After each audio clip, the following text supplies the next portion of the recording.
Welcome to the Deep Dive. Today we're tearing into a truly monumental document. It really shines a spotlight on a global challenge affecting millions. It's a wake-up call, louder than any alarm clock, about something absolutely foundational to our future: education. Indeed. We're talking about the UNESCO Global Education Monitoring Report of 2025, Right. which was unveiled just this past March at the Paris Nutrition for Growth Summit. Okay. And this isn't just another report with, dry statistics. It's a stark, unvarnished look at where we stand on one of humanity's most crucial commitments. It feels like a moment of truth. Yeah, it really does. And our mission today is to truly understand this report. What's the alarming truth it reveals? Why is this crisis unfolding on such a massive scale? And maybe most importantly, what can we actually do to turn things around? Exactly. Because the numbers inside are, frankly, staggering. And honestly, they touch every single one of us, whether we realize it or not. They really do. So diving into the details, the headline figure from this 2025 report, it hit me like a bombshell. It's a number that feels almost impossible to grasp. 272 million children and youth worldwide are currently out of school. 272 million. Just let that sink in for a second. It's a figure so immense, it's like an entire country, just completely missing from classrooms. It's a truly striking figure, and what's particularly concerning, I think, is that this number is actually 21 million more than earlier estimates. Wow, more. Yes. It points to a widening gap, not a shrinking one. When the United Nations adopted Sustainable Development Goal 4, or SDG 4, back in 2015. Yeah, I remember the push for that. Right. The grand ambition was inclusive and equitable quality education for all by 2030. A huge goal. Huge. Yet here we are nearly a decade later, and global progress has been, well, frankly, negligible. Negligible feels like a generous word. We're talking about a mere 1% drop in the global out-of-school population over 10 years. Just 1%. At this rate, I mean, the report says we won't hit universal primary education until 2042, lower secondary until 2059, and upper secondary 2084. It's incredibly distant. By then, we'll probably be arguing over window seats on Mars. The pace is just painfully, incredibly slow. That glacial pace really leads us to ask, where are these 272 million children? Where are they concentrated?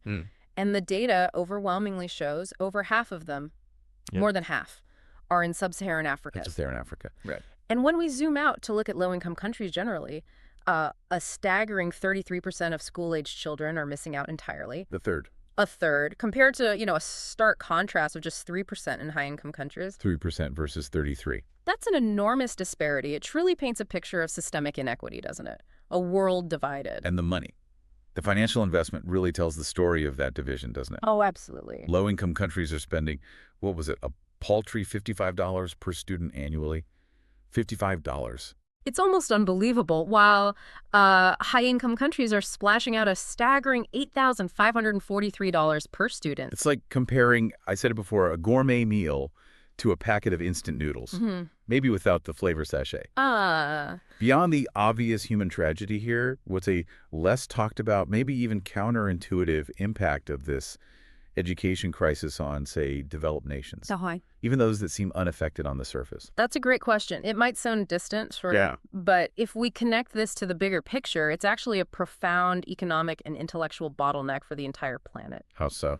Well, think about the long-term impact on global innovation. If entire generations in developing nations lack foundational skills, literacy, numeracy, critical thinking, we lose billions of potential problem solvers, scientists, entrepreneurs, people who could be finding the next cure for a disease, or developing sustainable energy, or tackling climate change. So it slows everyone down. Exactly. It's a direct brake on everyone's progress. It's not just a humanitarian issue, though it absolutely is that.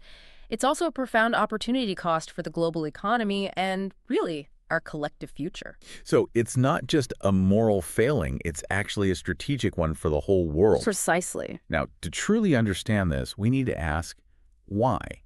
Why are millions of kids not in classrooms? It's clearly not a simple answer. It sounds like a complex mix of systemic issues. It is. A cocktail of culprits, each more frustrating than the last. Absolutely. And one of the major culprits identified by the report is just chronic underfunding. Okay. Education is often the Cinderella of government budgets, always left scrubbing floors while other sectors waltz off with the big bucks. Cinderella, that's a good analogy. In 2022, get this, 4 out of 10 countries spent less than 15% of their public expenditure or 4% of GDP on education. Those are considered the bare minimum benchmarks. It's a minimum. The bare minimum. And what's even more shocking, perhaps, is that in Africa, countries spent almost as much on servicing their debt. Debt payments. Yes, debt servicing, as they did on schools. That's a truly stark comparison. Imagine telling a child, sorry, we can't afford your teacher because we're paying off this loan from, 1998.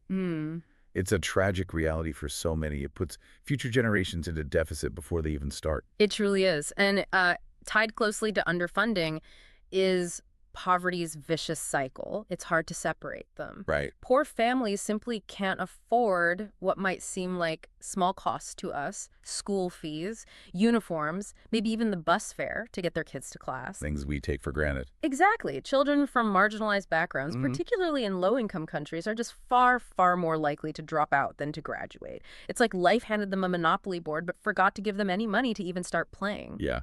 Beyond the economic factors, though, I was really struck by how much conflict and chaos are, like, gate-crashing education globally, like these uninvited guests at a wedding just causing havoc. That's a huge factor. We're talking about wars, natural disasters, and the escalating impacts of climate change.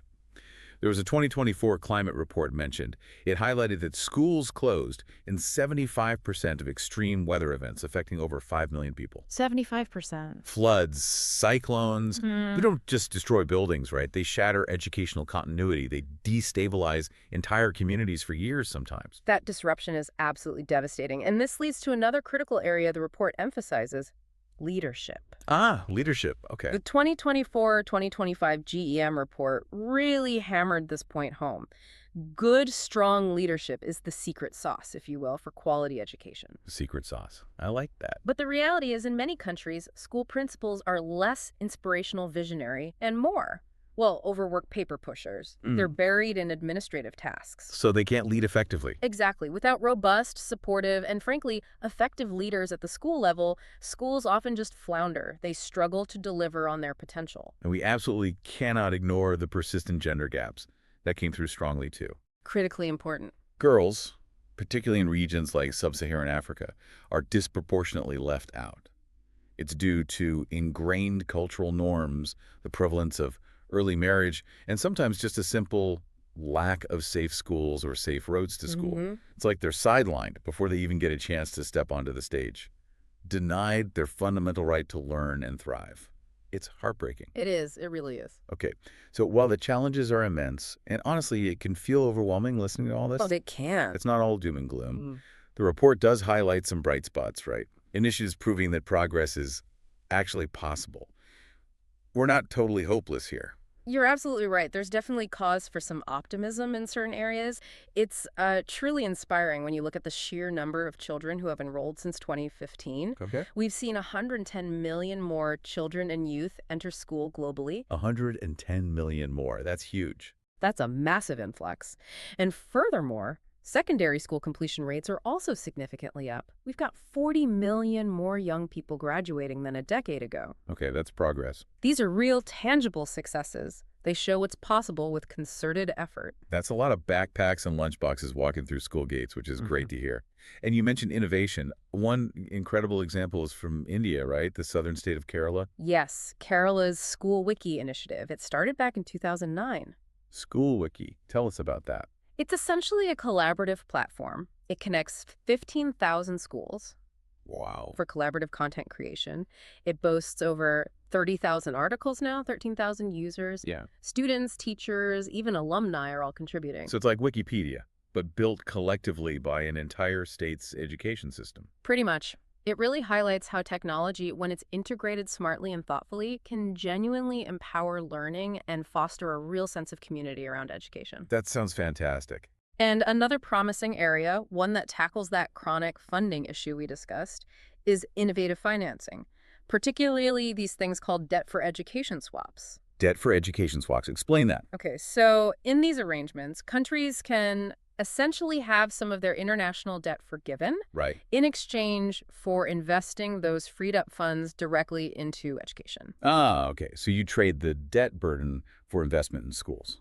Exactly. It's like trading a massive financial burden for new classrooms, textbooks, teacher training, Yeah. a very tangible benefit for the next generation. So it means we have clear pathways to success.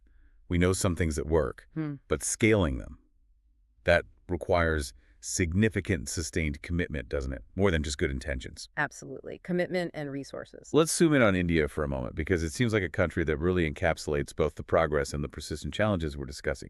It's a fascinating case study on such a massive scale. It really is. India's Unified District Information System for Education, they call it UDIs, plus tracks school data across the country. Right. And their latest report, released in January 2025, it certainly shows improvements in enrollment, especially for marginalized groups, which is very positive. Okay, so access is improving. Yes, it's a positive step towards access, which is foundational. But here's the kicker, and this feels like a crucial point everywhere, not just India. Access doesn't always equal learning, does it? That is the critical distinction. Many children are in school, physically present, but they're still struggling significantly with basic reading or math skills. It's like having that gym membership, but only ever visiting the smoothie bar. Ah, that's a sharp analogy. You're there, but not getting the workout. Exactly. You're not doing the heavy lifting to get results. In the GEM report, specifically calls for urgent investment in leadership development and gender equity within India because of this. Right.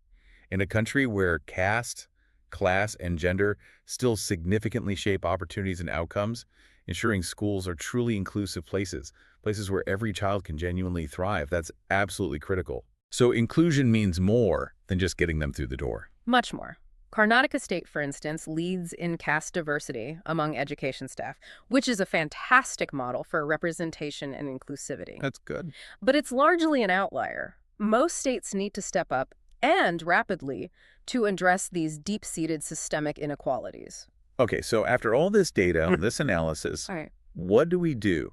The report doesn't just identify problems, right? It offers concrete, actionable solutions. Things that don't sound like just, corporate jargon. Thankfully, yes, it gives us a blueprint. Good. And the first most critical step is to prioritize funding. Really prioritize it. Money talks. Governments need to stop treating education spending as optional or as the first thing to cut. They need to start treating it as the essential foundational investment it truly is. What's the benchmark again? UNESCO suggests a minimum of 15% of public expenditure, or 4% of GDP. Okay. I mean, if we can bail out banks during a financial crisis, surely we can bail out our children's futures. It's fundamentally a question of priorities, political will. Yeah, absolutely.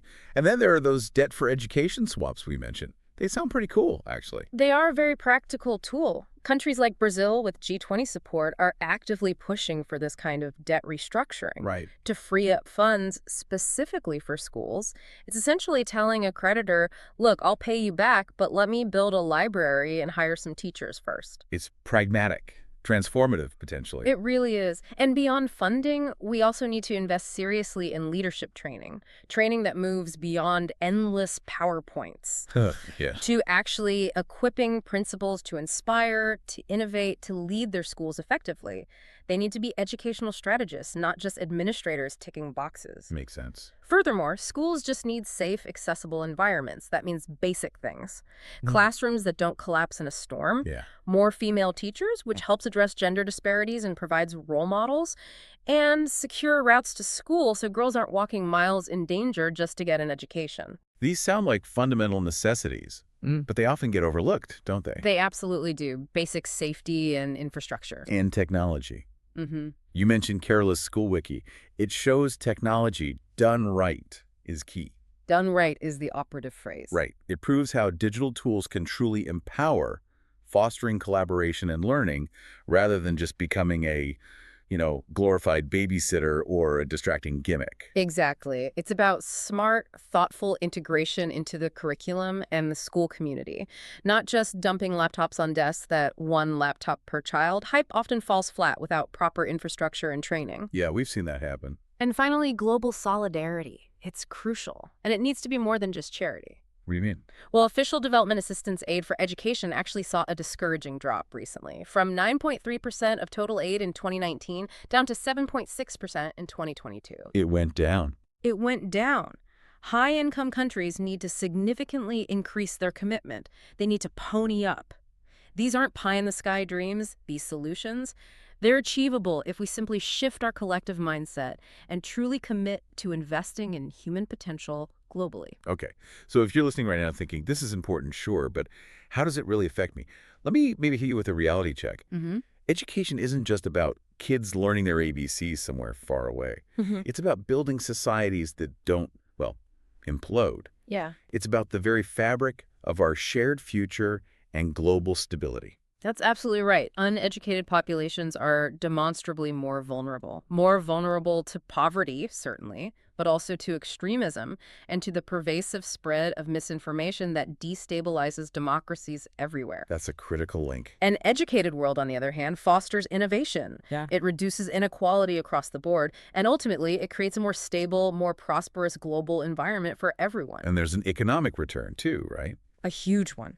In fact, estimates suggest every dollar invested in education yields up to $10 in economic returns down the line. $10. That's a phenomenal return on investment for any society, anywhere. You'd be hard-pressed to find better. So we're 5 years from the 2030 SDG deadline for education. 12 years. And at this pace, well, we're about as likely to hit it as I am to finish this sentence without needing another coffee. Huh. Probably less likely, unfortunately. Right. The Global Education Monitoring Report 2025 isn't just a report card showing a failing grade. It's a direct, urgent call to action for governments, for NGOs, and yes, even for you listening right now. It really is. Governments, stop treating education like the budget line you automatically cut for a new highway project. Please. NGOs, keep pushing those innovative solutions, absolutely. But coordinate your efforts so we're not constantly reinventing the wheel in every single village. And you, the listener, spread the word, understand the urgency of this. This report's launch at the Paris Summit. It was supposed to be a moment of global reckoning. Leaders made promises, they nodded solemnly, they probably enjoyed some very fancy croissants. No doubt. But promises don't build schools, and fancy croissants don't teach kids to read. It's time for real, impactful action that goes way beyond the rhetoric. Yeah. This deep dive truly reveals a mirror held up to humanity, doesn't it? Yeah. And honestly, our reflection could use some serious work right now. It could. 272 million children out of school. Oh. That is a number we cannot just shrug off like a bad Yelp review. It's a catastrophe. It is. But it's not hopeless. That's important too. With smart investments, with bold leadership, and yeah, maybe a bit of global teamwork, we can absolutely turn this around. We can. So as you reflect on this discussion, our listener, what stands out to you the most? How do we ensure that education is finally seen not just as an optional side dish, but as the absolute main course on the global development menu? Because if we don't, we're not just failing millions of kids, we're failing ourselves and we're failing our collective future. Let's get to work. The kids are waiting, and they truly deserve better than a front row seat to our excuses.